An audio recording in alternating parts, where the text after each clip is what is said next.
देख लेते हैं। दो देशों के बीच में जो युद्ध की स्थिति होती है, पथिकृत जी, अगर रूस और चीन जैसे देश इस युद्ध की स्थिति में पीछे हटते हुए नजर आ रहे हैं, इससे ईरान पर फर्क पड़ेगा? पहली चीज तो यह है कि कोई इसमें देखिए रशिया का विडंबना यह है कि इसराइल का बहुत बड़ा एक पॉपुलेशन जो यहूदी है वो रशिया से आया है।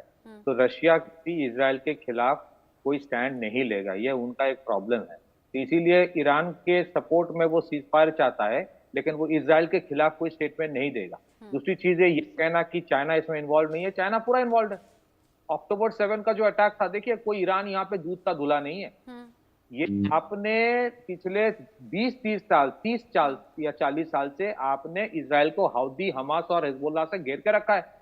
सबको हथियार देना, आइडियोलॉजी देना, फंडिंग देना, नैर्को टेररिज्म में इन्वॉल्व करना किसने किया है? मैं तो हद तक कहूंगा कि ईरान वही करता है मिडिल ईस्ट में जो पाकिस्तान करता है साउथ एशिया में। कोई दूध का धुला नहीं है। दूसरी चीजें ये समझना जरूरी है, चाइना के साथ चाइना का इन्वॉल्वमेंट यहाँ पे ये है कि ईरान के साथ चाइना का $400 बिलियन का एक एग्रीमेंट है। तो ये जो ऑपरेशन यहाँ चल रहा है, ये कोई ना समझे कि इसको चाइना को काटने का साजिश इसमें नहीं है। चाइना के ऊपर नुकसान है, ये भी एक कारण है, इसके वजह से ईरान के ऊपर ये सब किया जा रहा है। और चाइना नहीं चाहता है कि बहुत ज्यादा कुछ हो, क्योंकि उससे नुकसान चाइना को भी है। लेकिन और ये पूरा जो $400 बिलियन का ट्रेड है, एनर्जी ट्रेड चाइना और ईरान के बीच, वो डॉलर में नहीं है, वो चाइनीज करेंसी में है, जो भी एक अमेरिका को चुभता है।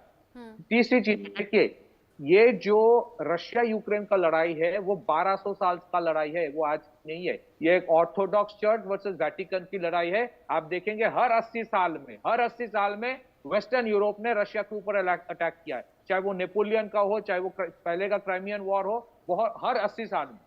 तो ये ऐसे नहीं रुकेगा। और आज यूरोप बोल रहा है कि नहीं मैं खत्म करना चाहता हूं, रशिया आज खत्म नहीं करना चाहता, क्योंकि ये जो लड़ाई यूक्रेन कर रहा है, ये 30 यूरोपियन देशों ने मदद से किया है।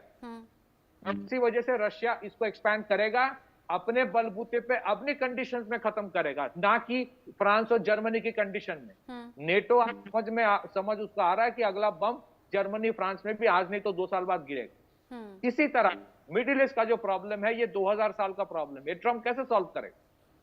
और अगर उसको सॉल्व करना है, एक चीज समझ लीजिए, वो अब्राहम अकॉर्ड की बात कर रहा था, वो बहुत अच्छी चीज है। वो अब्राहम अकॉर्ड जो एक डिप्लोमेटिक एग्रीमेंट हो रहा था सऊदी अरब के साथ इजराइल का, यूएई के साथ इजराइल का, उसको रोकने के लिए ईरान ने अक्टूबर 7 का अटैक किया था। मैं एक चीज कहना चाहता हूं, अगर ये लड़ाई अमेरिका सही पैमाने में खत्म करना चाहता है मिडिल ईस्ट और यूरोप में, सबसे पहले उसको सैंक्शंस उठाना पड़ेगा ईरान के ऊपर से और रशिया के ऊपर से। आपने पिछले 30 साल से ईरान के ऊपर सैंक्शन लगा के रखे, वो ट्रेड नहीं कर सकता, वो किसी से तेल खरीद नहीं सकता। हम एक चवन्नी का तेल खरीदते नहीं है ईरान से, इंडिया नहीं खरीदता है। तो वो सोचेगा कि मैं जब खुद ट्रेड नहीं कर पाऊंगा तो मैं किसी को करने नहीं दूंगा, मैं लड़ाई करूंगा। और इसी तरह से रशिया के ऊपर आपने इतने सारे पाबंदी लगा के रखा है। तो ये जितने सारे ट्रंप हुए जो चूरन भेजता है ना, मैंने सीज फायर करवा दिया यहां वहां, आप कुछ नहीं कर रहे हो। आपको अगर करना है तो आप पहले सैंक्शन हटाओ, जो वो नहीं हटाएगा। समझ लीजिए क्यों, अगर वो ईरान के ऊपर से सैंक्शन हटा देता है और तेल की कीमत गिर जाता है, तो जो इतने सारे मिलिट्री इंडस्ट्रियल कॉम्प्लेक्स के हैं, इसी तरह के एनर्जी कॉम्प्लेक्स है, एनर्जी इंडस्ट्री में जो अमेरिकन कंपनीज है, वो जो बड़े हुए प्राइस से मुनाफा करता है, वो नहीं कर पाएगा। ईरान से सैंक्शन हटा देने का मतलब है कल प्राइस ऑफ ऑयल वो गिर के $30 बैरल हो जाएगा, जो अमेरिका नहीं चाहता। तो ये बहुत कॉम्प्लेक्स इशू है। ट्रंप एक दिन ट्वीट करेगा मैंने सॉल्व कर दिया, ऐसे सॉल्व नहीं होगा।